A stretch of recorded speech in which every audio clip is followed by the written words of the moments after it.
Hi guys, welcome to ఆరోగ్యమే ఆనందం. ఈరోజు టాపిక్ ఏంటంటే నేను చేసుకున్న మసాలా దోశ గురించి. చాలా రోజులైంది మసాలా దోశ తినాలనిపించింది ఈరోజు. అందుకోసం నేను ఎలా ప్రిపేర్ చేసుకున్నానో ఒకసారి చూడండి.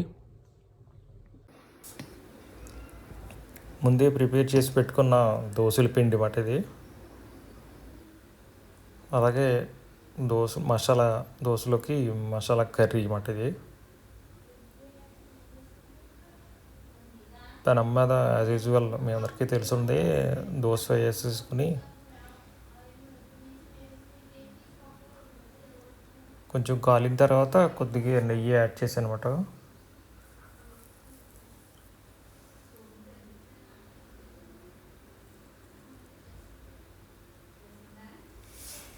కొంచెం రెండు పక్కల బాగా కాలనిచ్చి,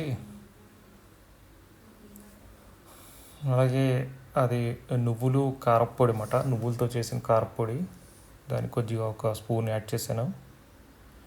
దానిపైన మసాలా కర్రీని పెట్టేసుకోవడమే.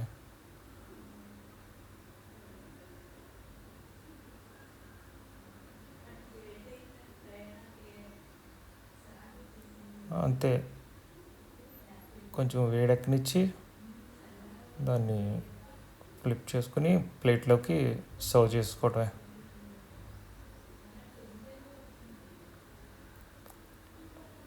Simple masala dosa ready.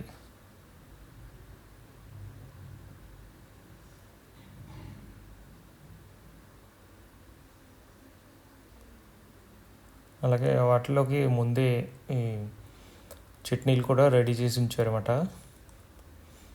ఒకటి కొబ్బరి చట్నీ, ఇది ఇంకోటేమో టమాటా అల్లం చట్నీ అన్నమాట, అది రెడ్ చట్నీ.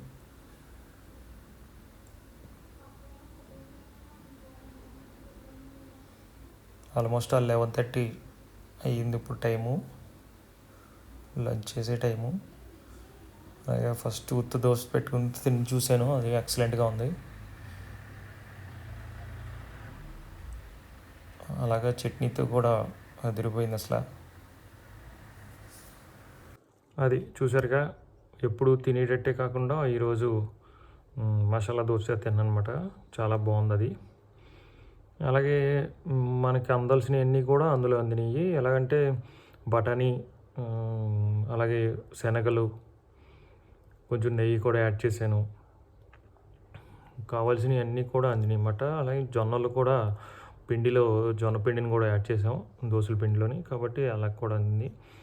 అలాగే ఆ పొడి జిమ్మిన దాంట్లో అది నువ్వుల పొడి అన్నమాట, నువ్వుల కారపొడి, ఆ పొడి, అలాగే కొబ్బరి చట్నీ అన్నీ కూడా మనకు కావాల్సినవి అన్నీ అందినాయి. అందులోని ఫైబర్ కానీ ప్రోటీన్ కానీ అన్నీ అందినాయి. మనం హ్యాపీగా తిన్నాం అన్న ఫీలింగ్ కూడా వచ్చింది.